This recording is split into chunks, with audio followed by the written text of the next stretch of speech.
Magandang araw sa inyong lahat. Ngayon, ibabahagi ko sa inyo ang isang kwento ng kahanga-hangang pagbabago sa buhay ng isang babae. May isang babaeng Hapones na, dahil sa kahirapan, ay minaliit ng kanyang mga kaibigan at tinanong kung nasaan ba ang Pilipinas sa mapa.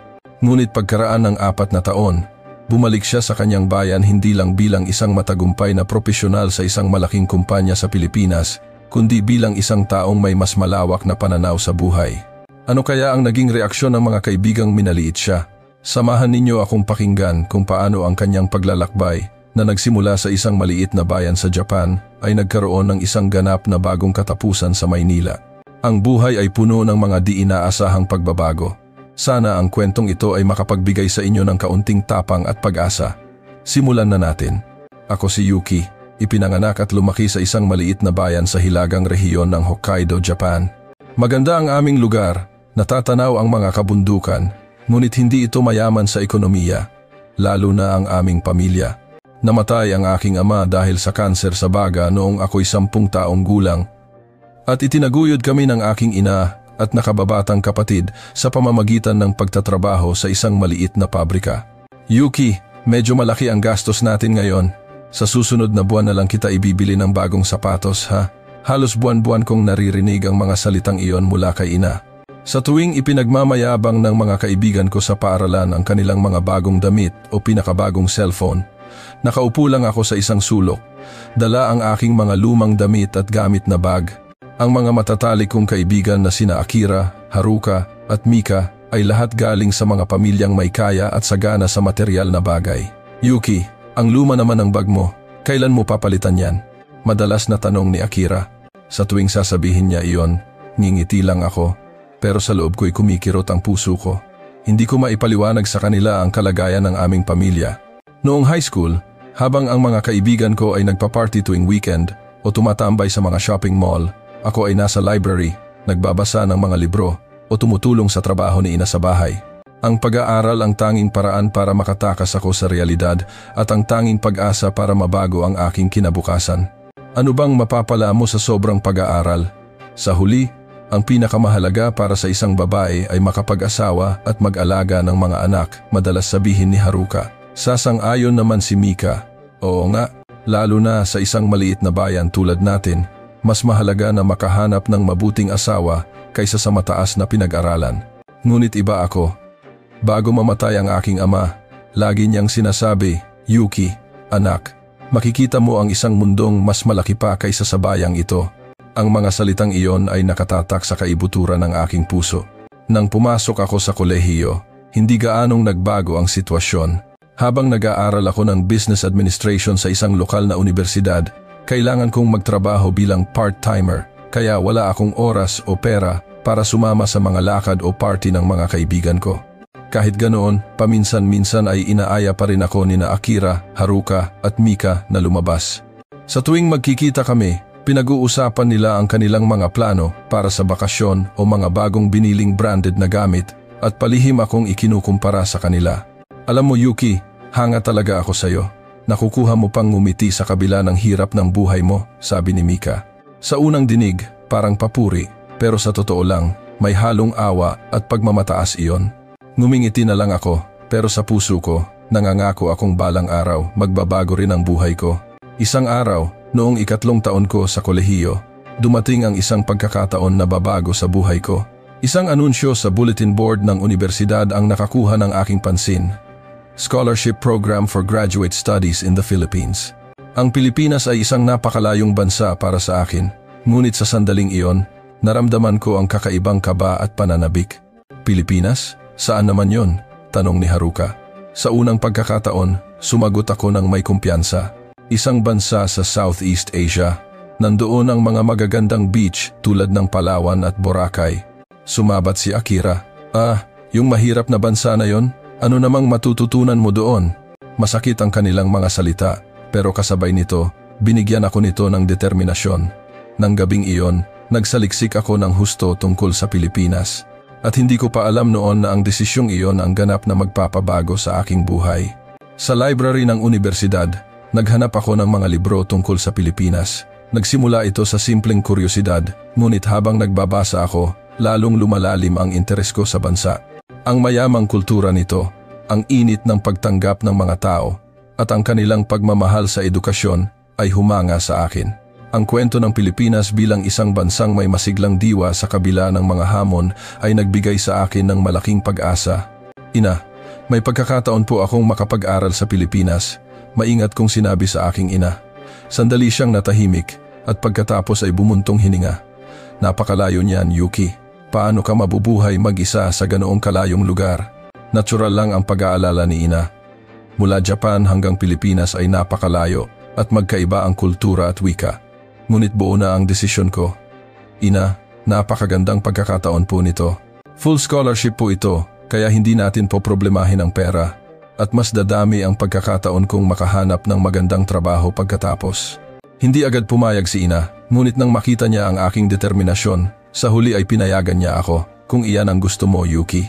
Pero kapag nahirapan ka, umuwi ka lang, ha? Nang ipaalam ko sa mga kaibigan ko ang balita, ang reaksyon nila ay tulad ng inaasahan. Hindi ba't mas mahirap na bansa ang Pilipinas kaysa sa atin? Tanong ni Akira. May matututunan ka ba talaga doon?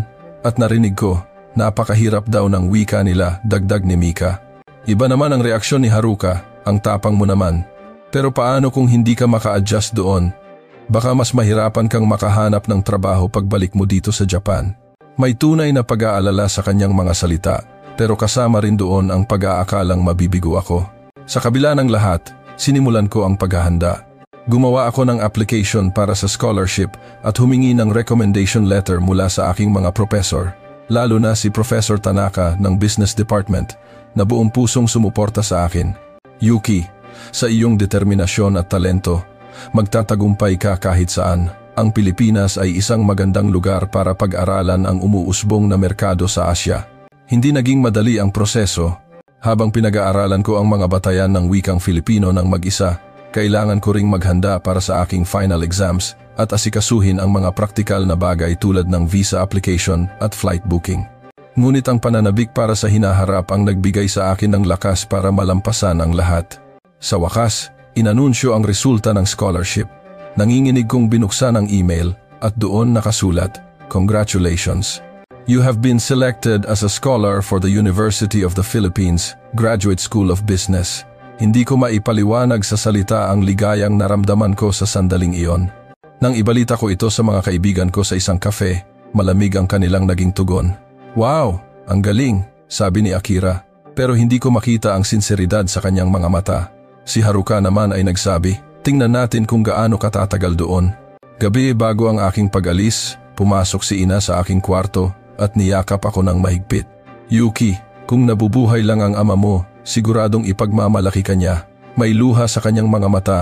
Pumunta ka doon at maging masaya ka. Iyon lang ang tanging hiling ko." Kinabukasan, sa Narita Airport, iniwan ko ang aking ina at kapatid at sumakay sa eroplano. Habang pinapanood kong unti-unting lumiliit ang tanawin ng Japan mula sa bintana, naramdaman ko ang pinaghalong pananabik at takot. Heto na, magsisimula na talaga ang bago kong buhay.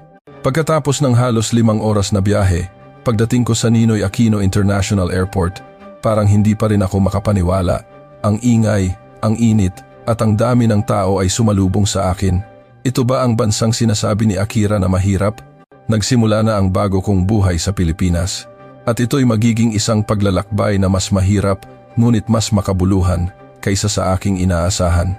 Pagsakay ko sa taxi, mula NAIA papuntang Quezon City, agad kong hinarap ang unang pagsubok. Ang init at alinsangan ay ibang-iba sa klima ng Hokkaido.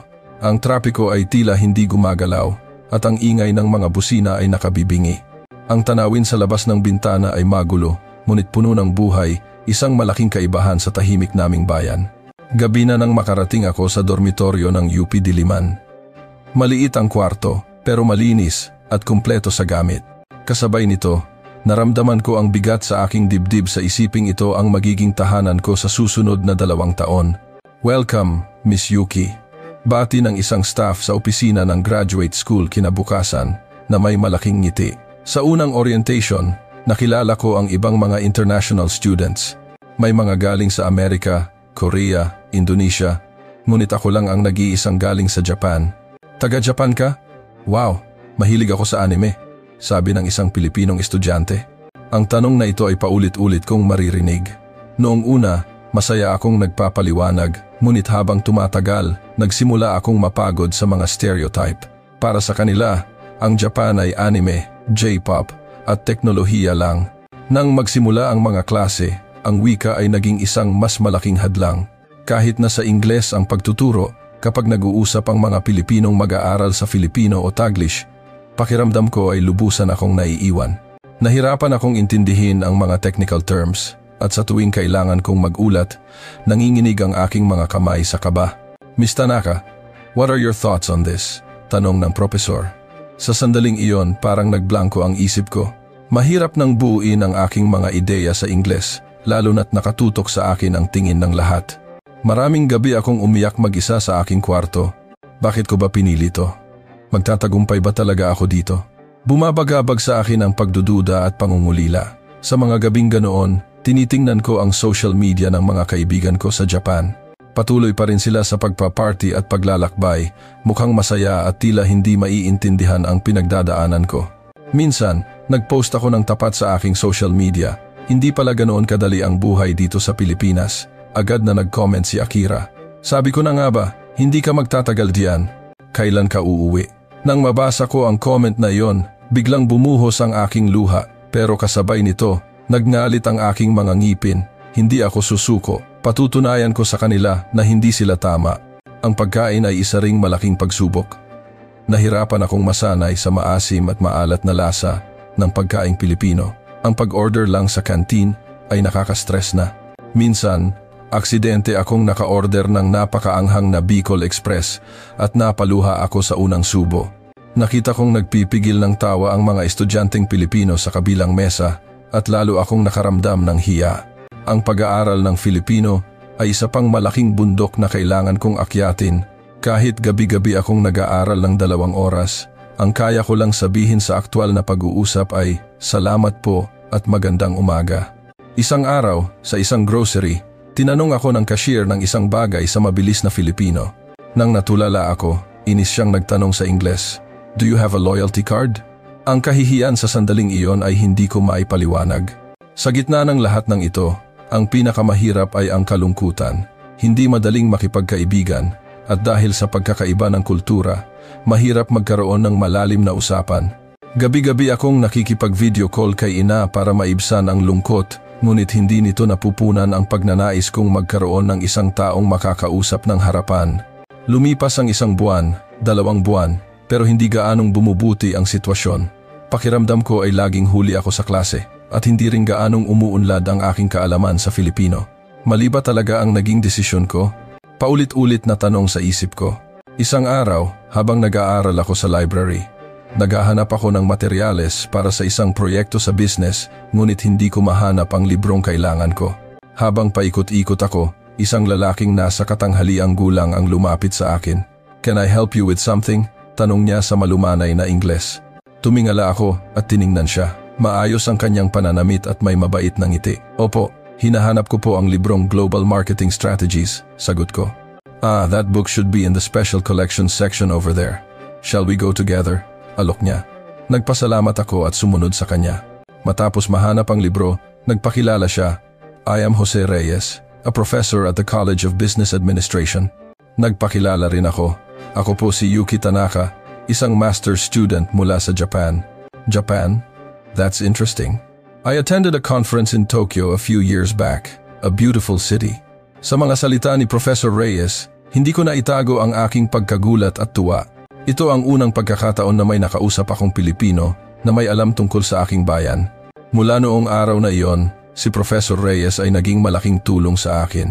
Hindi lang payo sa pag-aaral, kundi pati na rin mga tips kung paano mag-adjust sa buhay sa Pilipinas. Isang araw, ipinatawag niya ako sa kanyang opisina. "Yuki, how are you finding life in the Philippines?" Tanong niya. Naging tapat ako sa kanya. Hindi po madali, mahirap po ang wika at malaki ang pagkakaiba ng kultura. Minsan, naiisip ko pong mali ang desisyon kong pumunta dito. Nag-isip siya sandali at sinabing, "Yuki, you can spread your wings here. The Philippines offers many opportunities for talented young people like you. It's difficult at first, but in time, you will surely adapt." Ang kanyang mga salita ay nagbigay sa akin ng malaking kapanatagan Ang malaman na may isang taong naniniwala sa aking kakayahan, iyon pa lang ay sapat na para bigyan ako ng lakas. Hindi nagtagal, ipinakilala ako ni Professor Reyes sa isang study group. Doon ko nakilala si Paulo, isang Pilipinong estudyante. Interesado si Paulo sa kulturang Hapon at mahusay din sa Ingles. Nag-alok siyang tulungan ako sa pag-aaral ng Filipino at bilang kapalit, tuturuan ko siya ng Japanese. Okay lang yan, Yuki. Dahan-dahan ka lang magsalita. Laging sinasabi ni Paulo kapag nauutal ako sa pag-Filipino. Ipinakilala niya sa akin ang kulturang Pilipino at dinala ako sa iba't ibang lugar sa Maynila, sa Intramuros, Luneta Park at sa mga food trip. Dahil kay Paulo, lumawak ang pananaw ko tungkol sa Pilipinas.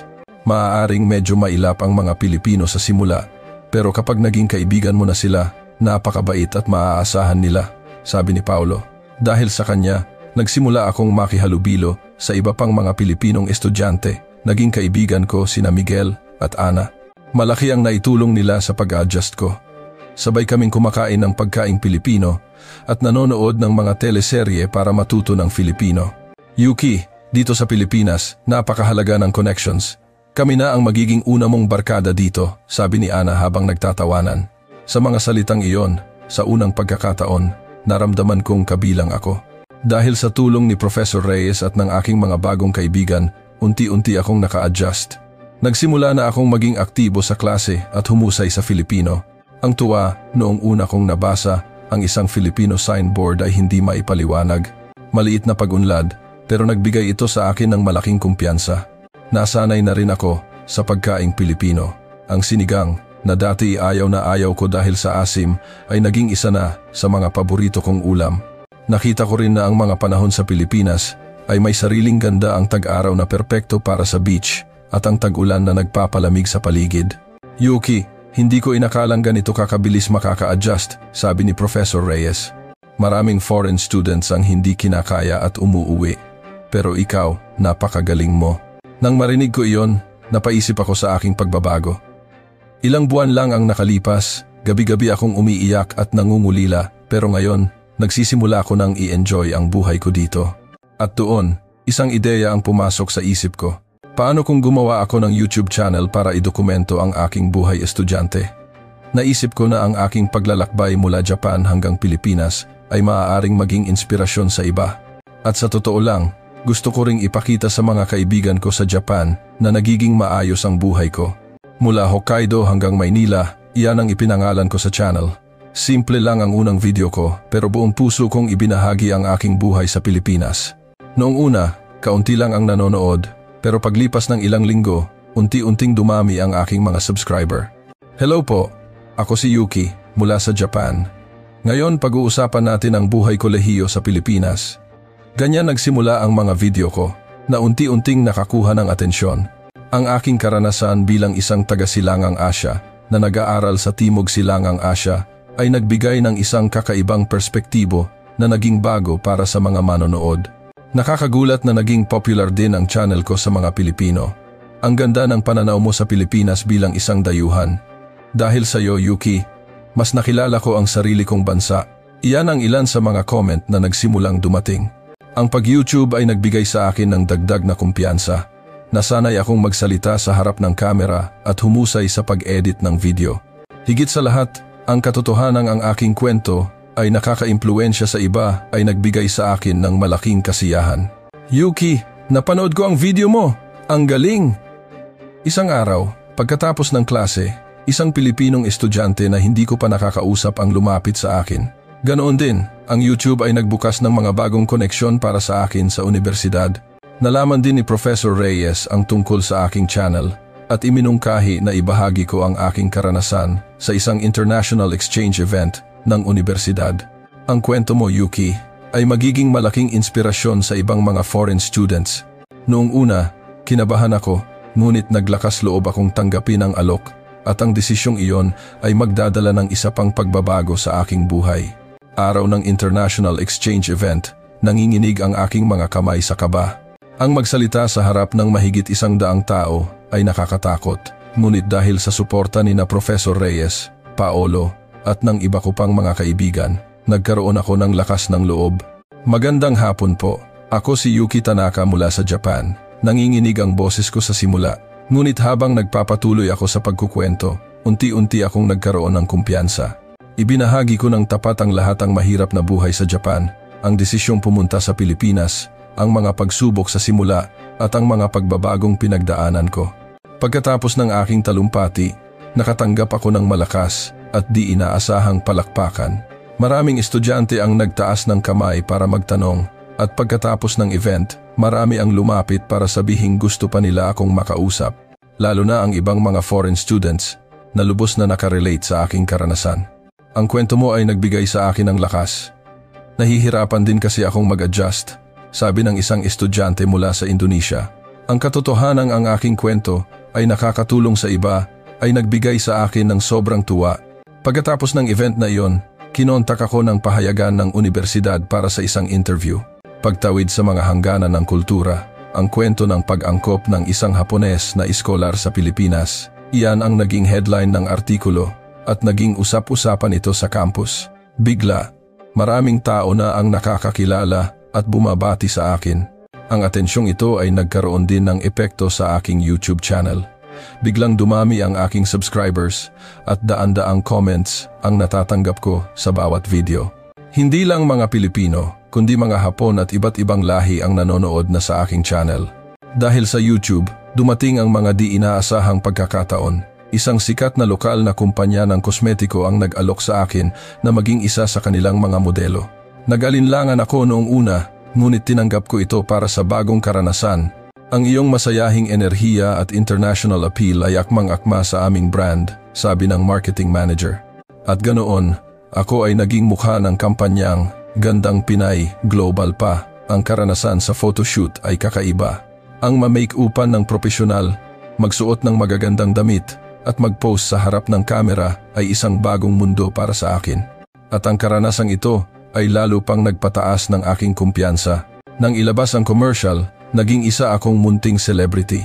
Kapag naglalakad ako sa labas, may mga taong nakakakilala at nagpapakuha ng litrato. Ang lahat ng ito ay parang panaginip. Ang dating mahirap na dalaga mula sa Hokkaido ay kinikilala na ngayon sa Pilipinas. Ngunit mas mahalaga kaysa sa panlabas na tagumpay na ito ay ang aking panloob na paglago. Hindi ko na kinatatakutan ang tingin ng ibang tao at natutunan ko ng kilalanin ang sarili kong halaga. Higit sa lahat, nagkaroon ako ng mas malawak na pananaw na rumespeto at umunawa ng iba't ibang kultura. Maging sa pag-aaral ay nagkaroon din ng resulta. Nakakuha ako ng mataas na marka sa aking mga major subjects. Sa rekomendasyon ni Professor Reyes, sumali ako sa isang proyekto tungkol sa consumer behavior analysis na naging malaking tulong sa aking akademikong pag-unlad. Yuki, mayroon kang kakaibang pananaw dahil naiintindihan mo ang kultura ng Japan at Pilipinas. Malaking asset, yan sa pag-aaral ng global market, sabi ni Professor Reyes. Ang kanyang mga salita ay nagbigay sa akin ng bagong direksyon. At doon, sinimulan kong ihanda ang aking master's thesis sa temang A Comparative Study of Consumer Behavior in the Philippines and Japan. Habang ginagawa ko ang aking pananaliksik, nagkaroon ako ng pagkakataong makipag-ugnayan sa ilang kumpanyang Hapon sa Pilipinas. Interesado sila sa merkado ng Pilipinas at malaki ang naitulong nila sa aking pag-aaral. Ang mga koneksyong ito ay naging malaking tulong sa akin nang maghanap ako ng trabaho. Sa huling semestre ng aking master's degree, kailangan kong gumawa ng isang mahalagang desisyon. Babalik ba ako sa Japan o mananatili sa Pilipinas? Namimiss ko na ang aking ina at kapatid, ngunit mahirap iwanan ang buhay at mga oportunidad na mayroon ako sa Pilipinas. Pagkatapos ng malalim na pag-iisip, nagpasya akong subukang maghanap ng trabaho sa Pilipinas. Sa tulong ni Professor Reyes, nagpasya akong mag-apply sa Global Marketing Department ng mga malalaking kumpanya. Yuki, sapat ang iyong kwalifikasyon. Magtiwala ka sa sarili mo, sabi niya. Kumuha ako ng lakas ng loob at nagpasa ng resume sa ilang malalaking korporasyon sa Makati. Isang araw, isang malaking multinational company ang tumawag para sa isang interview para sa posisyon ng internship sa kanilang global marketing team. Sa araw ng interview, ibinigay ko ang lahat para ipakita ang aking kakayahan at pananaw. Idiniin ko kung paanong ang aking kakaibang background sa pag-unawa sa kultura ng Pilipinas at Japan ay makakatulong sa kumpanya. Ms. Tanaka, your experience and passion are impressive, sabi ng interviewer. We are planning to expand into the Japanese market and your perspective would be a great help. Isang linggo pagkatapos, natanggap ko ang job offer. Tumulo ang aking luha sa tuwa. Hindi ako makapaniwalang makakapagtrabaho ako sa Pilipinas at sa isang malaking kumpanya pa.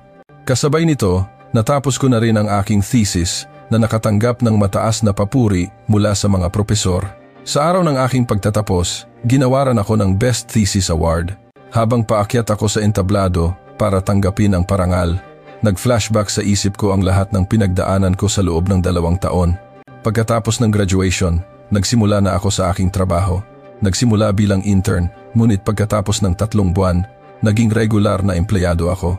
Ang pangunahing gawain ko ay pag-aralan ang merkado sa Japan at bumuo ng marketing strategies. Ang aking kakayahang magsalita ng Japanese, English at Filipino ay naging malaking asset sa kumpanya. Dahil sa iyo, Yuki, mas lumalim ang pag-unawa namin sa Japanese market, papuri ng aking team leader.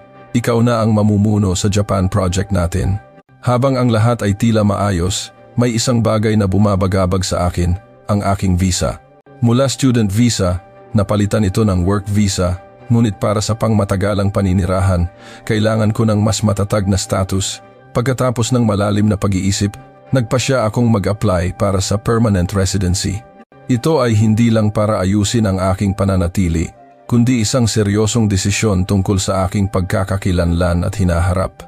Ang Pilipinas ay naging isang mahalagang bahagi na ng aking buhay at marami pa akong gustong gawin dito. Ang proseso ay komplikado at matagal, ngunit sa wakas, naaprubahan ang aking aplikasyon. Opisyal na akong naging permanent resident ng Pilipinas. Ngayon bahagi ka na ng lipunang ito, naaalala kong sabi ni Professor Reyes. Ibinahagi ko ang balitang ito sa aking YouTube channel at naging napakaganda ng pagtanggap, hindi mabilang na mensahe ng pagbati ang dumating. At ang mga kaibigan ko sa Japan, nag-aalala ako sa kanilang magiging reaksyon. Ipinost ko ang balita sa social media, ngunit walang reaksyon mula kina Akira, Haruka at Mika. Marahil ay mahirap para sa kanila na tanggapin ang aking tagumpay. Ngunit isang araw, nakatanggap ako ng mensahe mula kay Haruka. Yuki, sa susunod na buwan na ang kasal ko.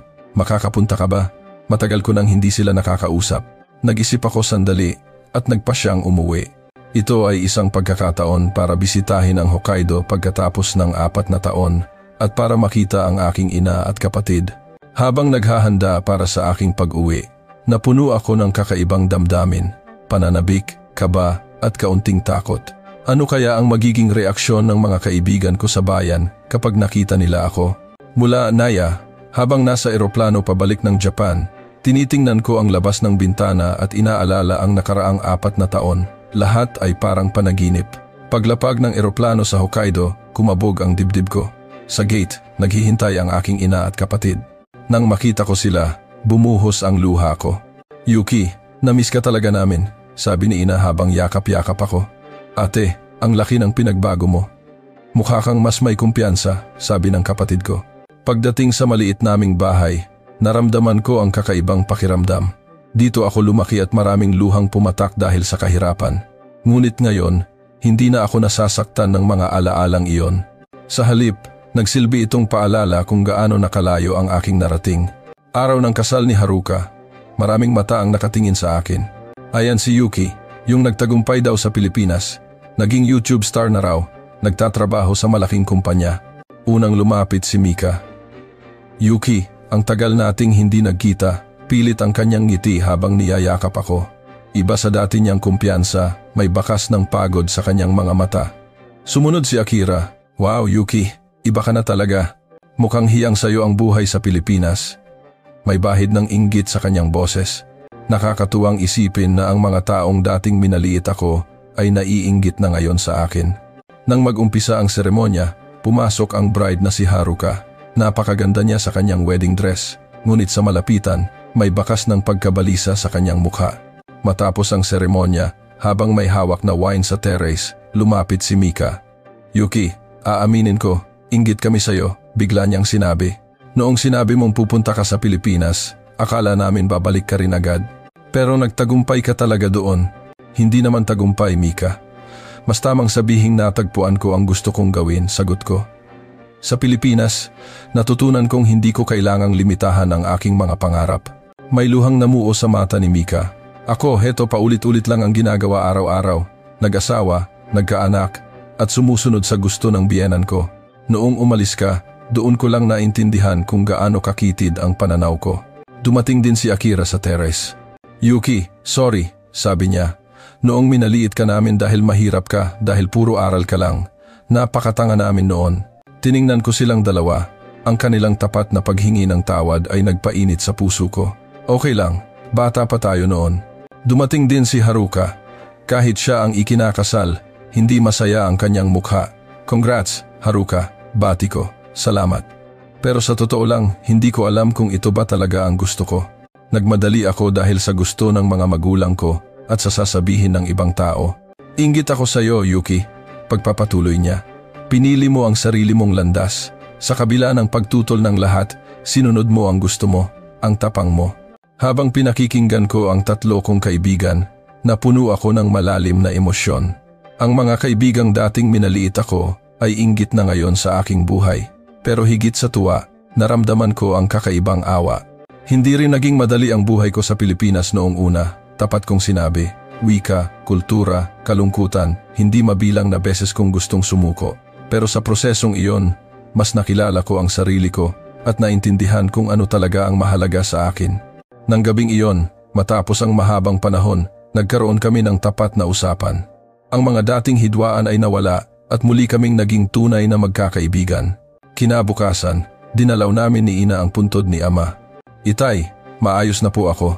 Tulad ng sabi ninyo, nakita ko na ang mas malawak na mundo at natagpuan ko na ang lugar ko doon. Bago ako bumalik sa Pilipinas, nagtanong si Akira, Yuki, ano ang sikreto ng kaligayahan mo sa Pilipinas? Nag-isip ako sandali at sumagot, ang maniwala sa sarili at gawin ang lahat ng makakaya nasaan ka man, maging sa Japan man iyan, Pilipinas, o kahit saang parte ng mundo. Sa eroplano pabalik, ibang-iba na ang pakiramdam ko kumpara sa 4 na taon na ang nakalipas. Sa halip na takot, puno ako ng kumpiyansa at pag-asa. Pagbalik ko sa Pilipinas, mas naging pursigido ako sa trabaho at buhay. Sa kumpanya, na-promote ako bilang team leader na namamahala sa buong Southeast Asian market. Ang YouTube channel ko ay umabot na sa 1 milyong subscribers. Naglathala ako ng isang libro, Crossing Borders, A Hokkaido Girl's Success Story in the Philippines, na naging bestseller. At sa gitna ng lahat, dumating din ang personal na kaligayahan. Umibig ako kay Paulo, ang kaibigan kong tumulong sa akin noong nagsisimula pa lang ako. Nagpakasal kami sa isang seremonya na pinaghalo ang tradisyon ng Pilipinas at Japan. Makalipas ang 2 taon, biniyayaan kami ng isang anak na babae, si Hana. Pinalaki namin siya sa isang tahanan kung saan ang 2 kultura ay nagkakatagpo. Tinuruan ko siyang magsalita ng Filipino at Japanese. Isang araw, isang malaking desisyon ang dumating. Plano ng aming kumpanya na magtayo ng isang branch sa Japan at ako ang gusto nilang mamuno bilang presidente nito. Ito ay isang pagkakataon na bumalik sa aking bayan, hindi bilang ang dating mahirap na dalaga, kundi bilang isang leader. Pagkatapos ng halos 10 taon sa Pilipinas, bumalik kami sa Japan ako, ang aking asawang si Paulo, at ang aming anak. Nakatayo sa Narita Airport, hindi na ako ang babaeng puno ng takot. Kasama ko ang aking pamilya, dala ang mga karanasang humubog sa akin. Nagsimula ako ng isang bagong kabanata, hindi lang para sa aking karera, kundi para magsilbing tulay sa pagitan ng 2 bansang mahal ko. Mula sa isang maliit na bayan sa Hokkaido hanggang sa mataong syudad ng Maynila at pabalik muli ang aking kwento ay hindi pa tapos. Ito ay simula pa lamang ng isang bagong paglalakbay, kung saan patuloy kong tatawirin ang mga hangganan, dala ang pagmamahal para sa Pilipinas at Japan, ang 2 mundong bumuo sa akin.